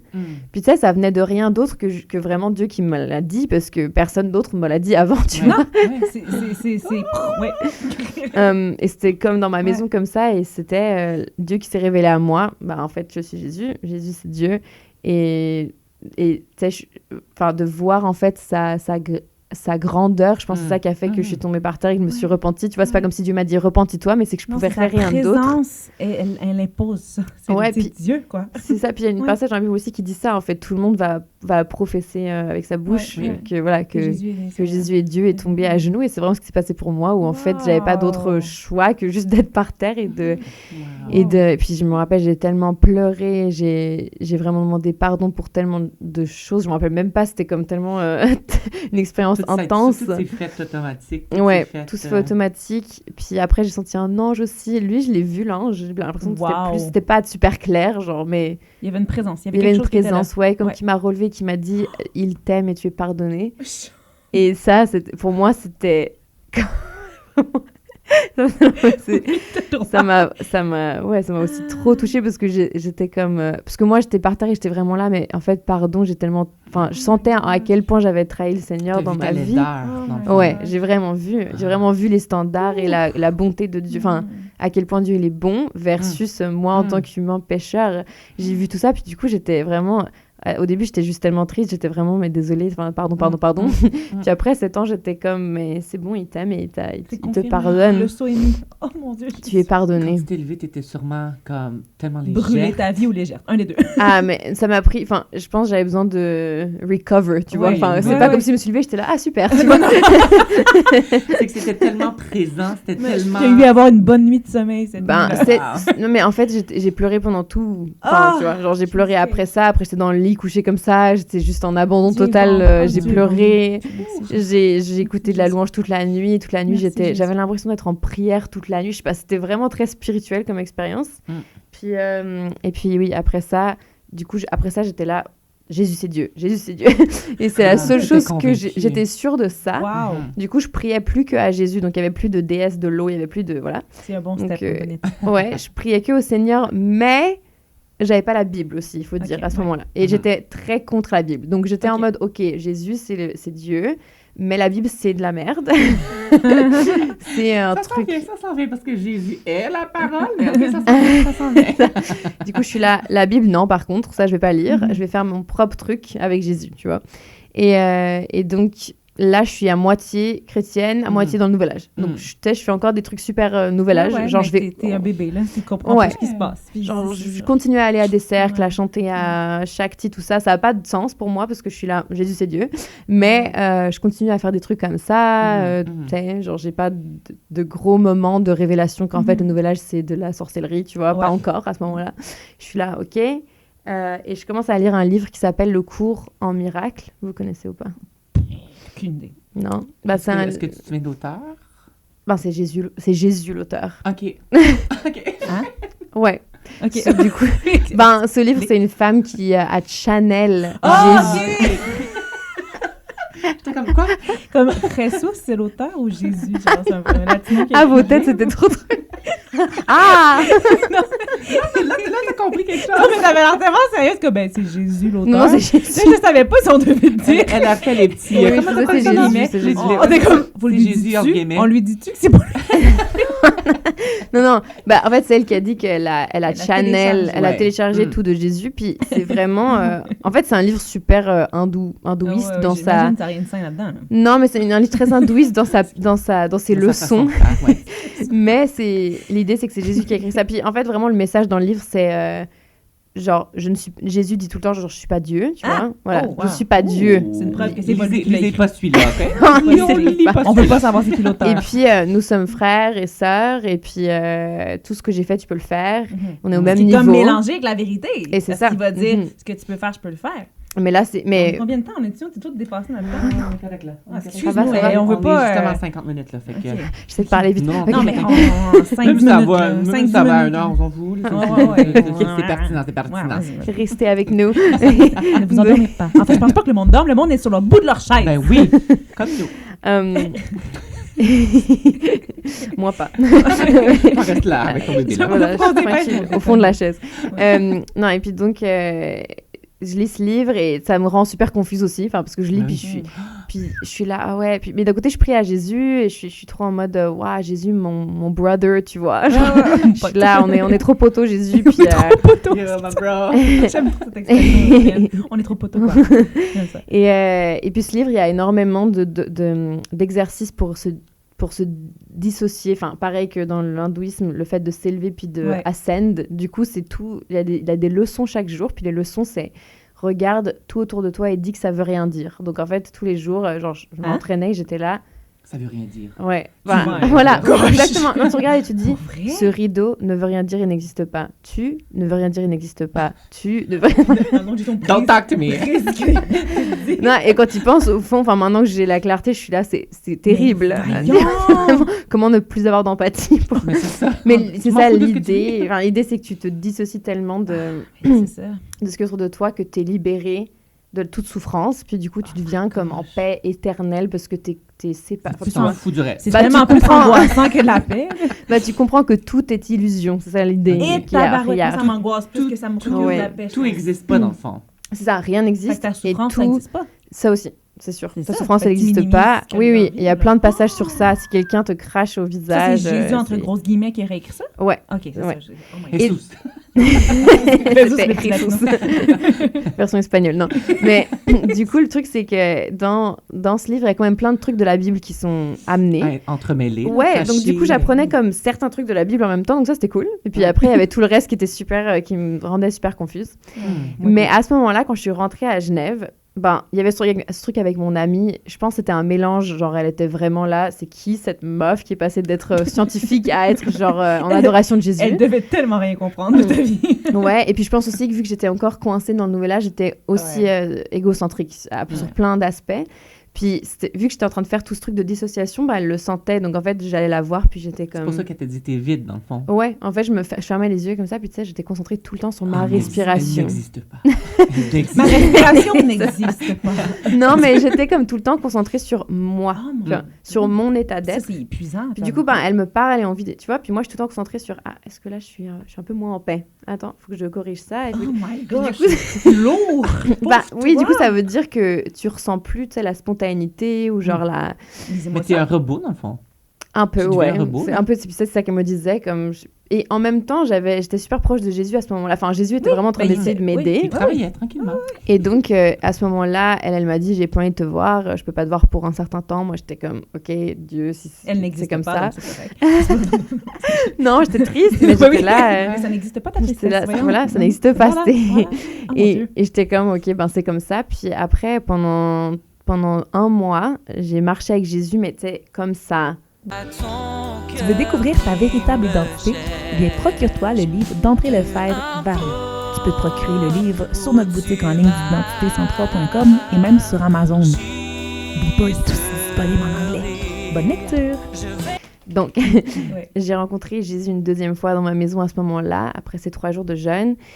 Et je me suis repentie de nouveau pour toutes les choses que j'avais faites ces derniers mois qui allaient à l'encontre du Seigneur. Et là, j'ai vraiment ressenti Dieu me dire, faut que tu lises la Bible. La Bible, ça fait partie de ce que j'ai apporté au monde et c'est pas négociable. Lis la Bible. Ouais. Et j'étais comme, OK, oui. Fine. Puis là, fine. Et là, j'ai vraiment senti aussi... d'un coup, j'ai vraiment ressenti à quel point toutes les choses du Nouvel Âge, ça allait aussi à l'encontre du Seigneur. Et donc là, j'ai eu ce processus que beaucoup de gens qui étaient dans le Nouvel Âge et qui donnent leur vie à Jésus font, c'est que j'ai tout jeté, j'ai tout brûlé. Voilà. D'un coup, j'étais comme, j'ai vraiment vu tout ce que ça voulait dire, en fait. Que c'était dégueu et que c'était vraiment pas au service de ma foi et de marcher avec Jésus, que j'avais pas besoin de Christo, que j'avais besoin de rien à part la Bible, tu vois, et la prière. Et donc du coup, j'étais là, je vais tout jeter. Ce que j'ai fait, et vraiment ce jour-là, pareil, j'ai pleuré pendant 3 jours de suite après ce jour-là. Puis ce jour-là, j'ai vraiment dit que je donne ma vie à Jésus, alors que la première fois, je l'avais pas dit. Non. La première fois, j'étais juste comme... Mais est-ce que tu savais que c'est ça? Jésus, c'est Dieu. Non, alors que là, cette 2e fois, c'était super clair. Je savais, en fait, que c'était... que j'étais en train de donner ma vie à Jésus. Puis je m'en rappelle, j'étais en train de pleurer, j'étais là... J'ai dit, je te donne ma vie, Jésus. Wow. Puis après, je me suis vue dans le miroir et j'étais en train de pleurer. J'étais là, je suis chrétienne. C'était super drôle, en vrai. C'était super drôle. Mais c'est comme... c'est ça, mais c'était comme la première fois que, du coup, mon identité, là, c'était vraiment... c'était nouveau. C'était vraiment nouveau. Et c'est comme si tous les autres trucs, ils venaient de s'en aller. Puis je venais de me faire, sauver, vraiment. Je venais de me faire sauver de... Enfin, un répit. Voilà, vraiment du répit et de la paix après tant de confusion, d'être tourmenté, de recherche. Et là, c'était la fin de la recherche. Et c'est juste la meilleure chose. Il y a tellement de gens qui disent ça aussi. C'est la fin. En fait, t'as tellement cherché, puis après, t'arrives à la fin et t'es là... La fin, c'est Jésus. Oh, wow. C'est tout, c'est la fin. La fin, c'est Jésus. Puis d'un côté, c'est aussi le début d'autre chose, bien sûr, où il y a toute ta vie qui continue, où ça veut pas dire que tu n'auras pas de difficulté. C'est la fin de la recherche. De la recherche spirituelle, de la quête, c'est ça. Sans fin, en fait. C'est ça, c'est la fin de la quête. Parce que tu as la révélation de la fin du Seigneur des Anneaux. Ok, non, j'en parle pas. Non, mais moi, je trouve ça tellement bon parce que c'est la fin de la recherche et le début du développement. Oui, c'est le début d'une nouvelle vie. Tu nais nouveau, tu Amen. redécouvres la vie, c'est Amen. magnifique. Exactement. Et donc, c'était comme la meilleure journée de ma vie. Et puis, comme je dis, j'ai pleuré pendant 3 jours. Jonas, il était avec moi, il m'a écouté. J'étais comme... Merci, Jonas. Oui. Jonas, we love you. Yes. We love you, bro. Vraiment, tout ce que j'avais fait avant, tout, enfin...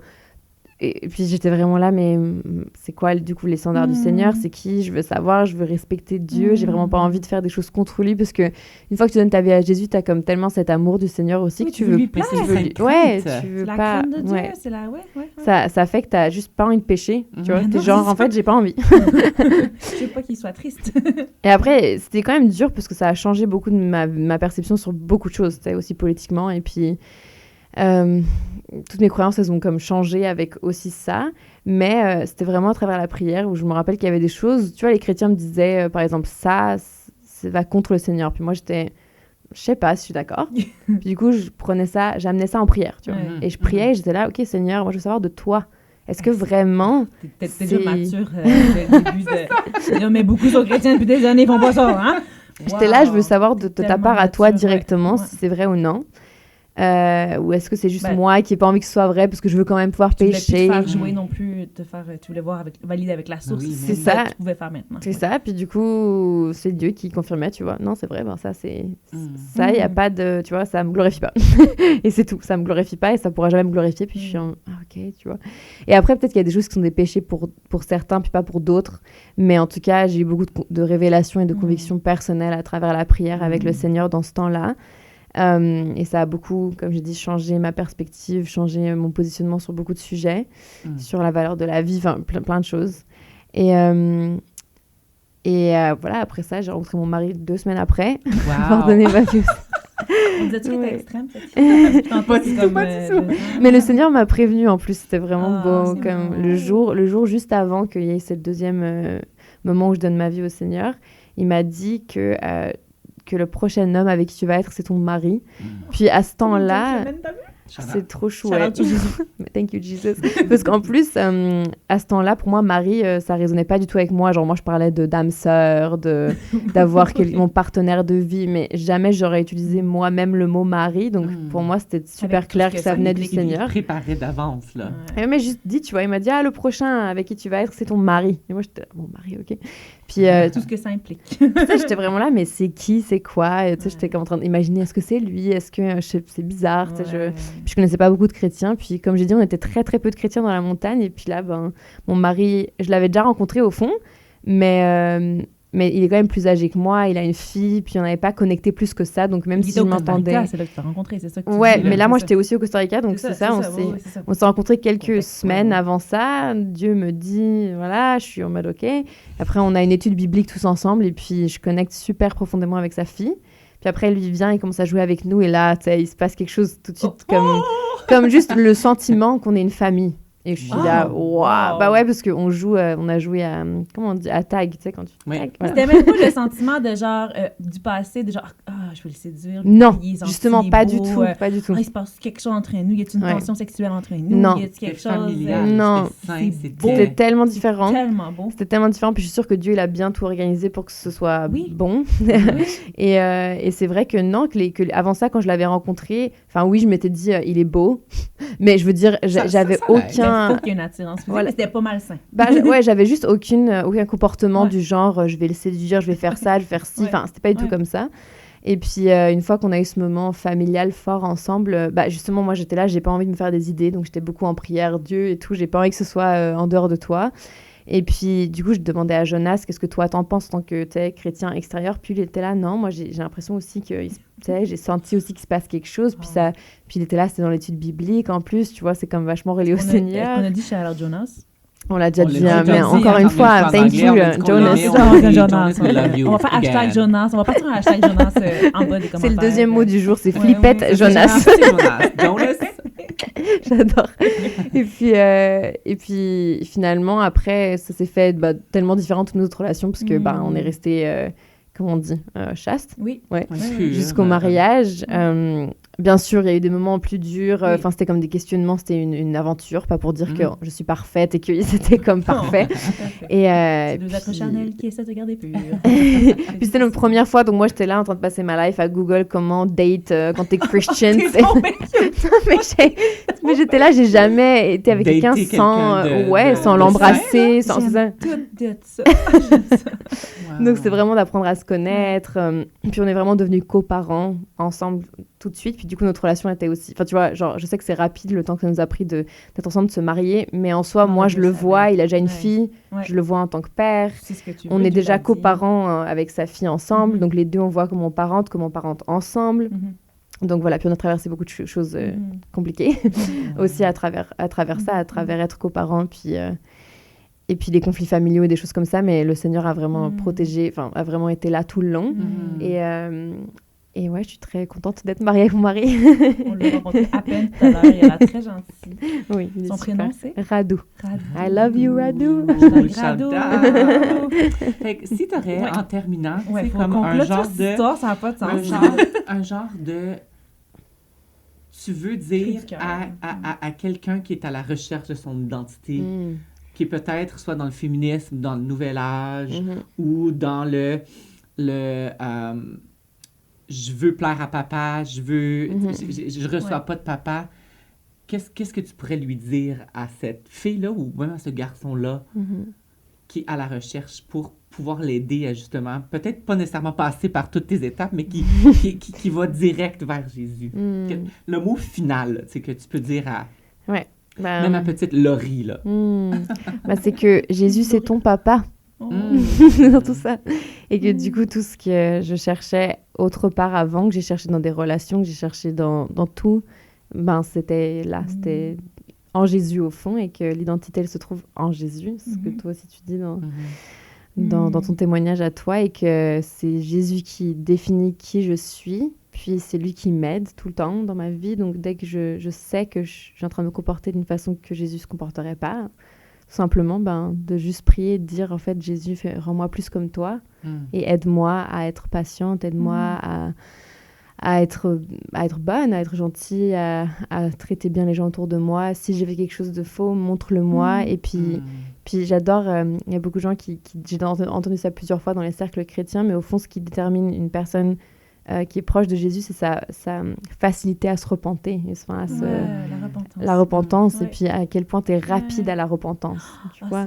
Le fait que, en fait, t'as pas ce truc à défendre, genre non, j'ai rien fait de mal, mais vraiment d'être là, peut-être, et de vraiment toujours être ouvert à recevoir de la correction des gens, mais évidemment encore plus important du Seigneur, puis vraiment prendre ce temps avec le Seigneur comme tous les jours et de se demander est-ce que j'étais bien représentée aujourd'hui. Sonder le cœur. Ouais. Le psalmiste, David le disait, sonde mon cœur, oh Dieu, c'est pas rien. Mais quand on sonde, on voit des choses. Puis si on n'est pas prêt, j'aime, tu dis, la rapidité à aller vers la repentance, c'est aussi ça qui va déterminer, je trouve, personnellement, la relation que tu as avec un Dieu, si tu es distant ou pas. Moi, pendant toute ma vie, je ne voulais pas aller vers Dieu quand je voulais me repentir. Maintenant, c'est tout à fait autre chose. Quand j'ai vu l'amour de Dieu pour moi, bon, pas tout de suite dans la fraction même de seconde où je pêche, mais c'est rapidement de faire « Oh, pardon, Seigneur, tu sais, comme, j'ai besoin de toi. » Fait que c'est beau ce que tu dis. Maintenant, aujourd'hui, ton identité est en Jésus. Ta féminité aussi, tu la réappropries. Ouais, mais il m'a soignée. Franchement, je peux aussi dire que c'est juste super naturel ce que j'ai traversé, parce que, par exemple, ce besoin de validation de la part des hommes, elle a juste disparu. Du moment où j'ai rencontré Jésus. T'avais besoin de la validation de Jésus, puis c'est tout. Ouais, et puis où me suis aussi mariée. Ce qui, avant, dans ma vie, j'ai jamais réussi à rester dans une relation longtemps sans tromper la personne avec qui j'étais aussi. Donc, pour moi, c'était comme mon besoin d'être validée par les hommes était tellement intense que juste un homme qui me valide, ça suffit pas. Et en fait, là, ça suffit amplement, dans le sens que ça me traverse même pas l'esprit d'aller voir ailleurs ou de vouloir l'intention d'un autre homme ou Ou tu sais, dans la rue, je suis pas comme et les hommes. Enfin, et du coup, moi, je le vis vraiment comme un soin supernaturel de la part de Jésus, qu'en fait, il m'a juste libérée de cette constante recherche de validation de la part des hommes. Et qu'en plus, il m'a donné un mari super génial, que j'aime de tout mon cœur. Je ne vais pas trop rentrer là-dedans, mais tu as aidé beaucoup. J'ai même eu ça de compliqué pour lui aussi, d'apprendre à te comprendre, en fait, il a dû être patient incroyablement. Dieu l'a mis sur ta route pour une raison. C'est tellement beau. Puis en plus, je pense que mon mari, il a beaucoup péché de toutes les façons que je condamnais avant. Et donc ça, c'était... Et puis, moi, j'ai beaucoup péché de toutes les façons que mon mari condamnait aussi avant. Ouais, et en fait, quand on s'est rencontrés, c'était vraiment comme Dieu, il était là, je veux vraiment que vous ayez de la grâce l'un avec l'autre. Parce que... c'était genre, t'as pas intérêt à être dégoûté par le péché de cette personne que je t'amène, parce que toi aussi, tu vois, t'as péché. Regarde les tiens. Voilà, donc vraiment, mon mari, il a fait comme toutes les choses où, tu sais, moi, dans ma vie, j'étais là, jamais je serais avec un homme qui a fait ces choses-là. Et en fait, je le suis aujourd'hui parce que, de nouveau, Dieu l'a changé, Dieu l'a transformé. Puis, il n'est pas déterminé par son péché. Et moi, c'est pareil. Et puis, mon mari, c'est la même chose. Il est comme jamais, je pourrais être avec une femme qui a eu énormément de rapports sexuels, par exemple. Puis, au fond, moi, oui, j'en ai eu plein. Et c'était quand même le Seigneur qui était là. Bah, si, en fait, tu vas marier une femme qui a vécu ces choses-là. La parole le dit, hein, si il y a eu tellement une grâce pour toi, il faut que tu en aies pour ton prochain. Exactement. Tu ne peux pas rentrer dans, tu sais. Fait qu'en terminant, on termine toujours par... là, c'est le temps de te plugger, entre autres. Tu as dit que tu étais musicienne. Si tu veux nous partager un petit peu tes plateformes, tes chants, pour qu'on puisse te supporter, pour qu'on puisse t'aimer, pour qu'on puisse partager tes choses davantage. Oui, je veux juste dire un dernier truc. Si jamais...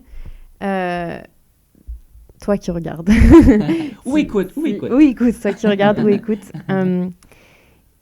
J'aimerais juste t'inviter à prier, en fait. À juste prier pour voir ce qui se passe. Parce que même si tu crois pas, ni en Jésus, ni en rien, ni en aucun Dieu, et que tu es athée, je dirais quand même, pourquoi pas te tester, tu vois, par curiosité.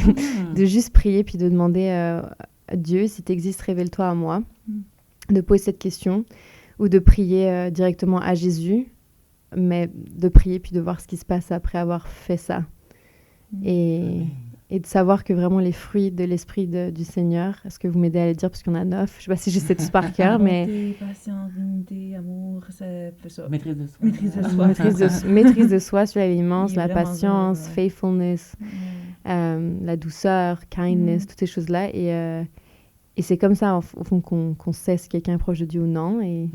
Et du coup, si toi, dans ta vie, ces fruits-là, ils sont difficiles, que tu as tendance à t'énerver rapidement, que tu n'arrives pas à te contrôler, que tu as des addictions, que c'est difficile, et que tu te bats, en fait, constamment, tous les jours, et peut-être prie au Seigneur pour ça, pour se libérer de ça, parce que c'est possible. Et Jésus t'aime très fort. Amen. Merci. Merci de cet ajout. Oui. C'est là, faut que tu te plugues. Voilà. Et donc maintenant, tes réseaux sociaux, si on peut te trouver sur Spotify. On va mettre des liens. Ouais. Oui, du coup. C'est la musique, c'est ça? Oui, c'est ça. Là, j'ai sorti mon premier EP, donc il y a 3 chansons dedans. C'était le 8 décembre 2024, il y a quelques mois. C'est des chansons de louange. Du coup, tu peux les trouver sur Spotify. C'est écrit Dear God, cher Dieu, mais en anglais. Et ensuite, Laurie Hill, qui est mon prénom. Tu trouveras c'est mieux dit en anglais. Laurie Hill, Dear God. C'est bon l'anglophone, on a compris. Tu trouveras mes chansons et j'espère que ça pourra te plaire.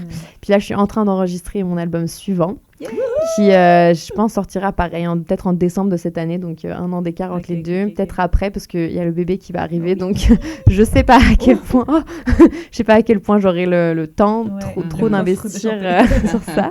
Non, j'aurais fini d'enregistrer là tout bientôt, mais juste le temps que ça sorte. Et puis ça, ce sera 6 chansons, elles sont en français celles-ci, donc si tu parles français, c'est pour toi. Je suis pas encore sûre du titre de l'album, mais tu verras bien quand ça sortira. Et puis c'est vraiment justement mon témoignage en album. Alors que celui qui est déjà sorti, c'est vraiment déjà de la louange. Celui-là, c'est beaucoup plus mon histoire, comme il y a beaucoup de chansons par rapport à ma souffrance avant de rencontrer Jésus. Puis ensuite, des passages sur Jésus. Donc, si tu as des potes qui ne croient pas en Jésus, tu peux aussi leur leur envoyer le début de l'album, puis leur dire « Ah ouais, écoute cet album », puis en fait, c'est un partage de Jésus caché. Puis même le style de la musique, il est c'est assez électro, il y a du slam, du rap, donc c'est vraiment accessible. Oh my God, quoi ça, j'ai pas ça, c'est bon. On va mettre les liens, tout ça en bas, les gens allez voir. Si vous avez des questions, n'hésitez pas dans les commentaires oui, si vous avez des questions, des commentaires incroyables, ou sinon vous pouvez aller sur notre site web, puis on peut, ça fait bizarre de dire on va mettre tous tes liens, les gens peuvent parler à toi directement, mais sinon nous contacter sur notre site web. Via courriel, via nos DM. Des témoignages, des choses qui nous encouragent. C'est toujours fun de savoir que notre histoire elle a un impact dans la vie des gens. Donc, n'hésitez pas à partager, liker aussi. Pas liker, partager parce qu'on veut des likes, des partages, mais pour que le plus de gens puissent entendre cette histoire-là. Ça serait sympathique. Elle a fait 2 heures de route, il faut que les gens écoutent cette histoire. Parce que tu viens de la Rive-Nord, tu viens de loin. Tu viens du Grand Nord. Oui, du Grand Nord. Donc, sur ce, merci de votre écoute. Puis on se dit à un prochain épisode du podcast. Oui, parce que tu chantes. Oui, mais c'est quoi ta note? Écoute, moi, y aller. Ton idée. Vas-y, toi. Excuse-moi. Bienvenue au podcast. Merci d'avoir écouté le podcast. Ton idée. J'ai versé une larme, j'ai eu un moment de frisson dans la colonne. On se dit à la prochaine. Puis merci, Laurie, de ta générosité. Vers le cœur. Avec plaisir. De partager ton histoire. Merci à vous. À la prochaine.